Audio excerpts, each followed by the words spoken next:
Hello boys and girls, ladies and gentlemen, this is Undershield of course, and welcome to some Battlefield 1 Viking style. EA contacted me just a couple of days ago and asked me if I couldn't make a beginner's tutorial for the tanks of Battlefield 1, and I said yes. The tanks are extremely important equipment to make sure your team is victorious. If you waste one single tank, that might be the difference between a win and a loss, so listen up.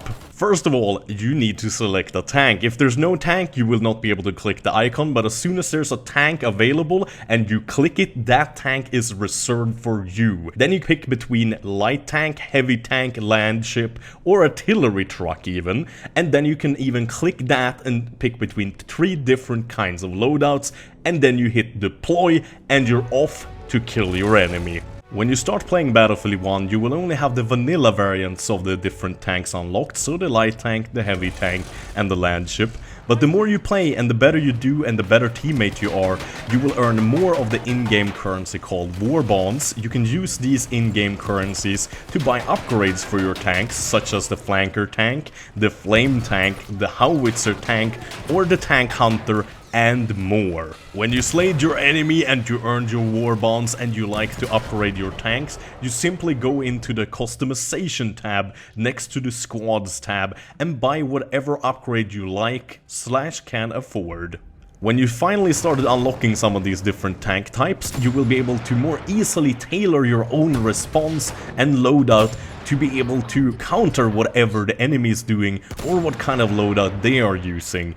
Be mindful though, they can also quickly change after you change, but that's more of a thing you will get a feel for the longer you play the game, and that's what makes it fun. Most of these different loadouts will be quite self-explanatory, so you can just simply tell by the name what they're doing. For example, a tank hunter will be very good tank versus tank, the flamer tank very good versus infantry, but some things might not be so self-explanatory. For example, the Howitzer tank, which might sound on paper like something good to bombard houses with or infantry, but if you manage to hit enemy tanks square on, right on their armor, you will deal massive damage versus them. So if you're someone that are very good with their aim, you might be able to outshoot enemy tanks even easier with the Howitzer tank than you do with a tank hunter tank.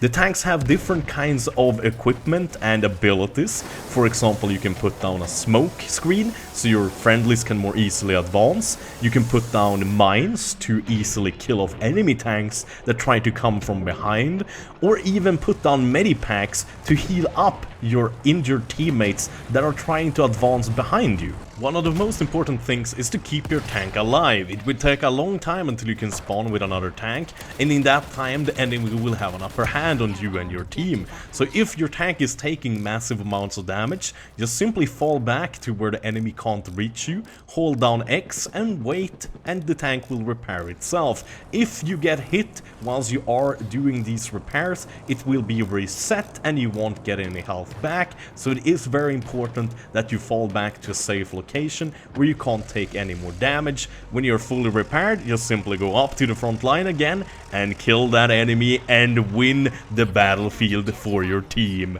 Thank you very much for watching, have a wonderful day, bye bye.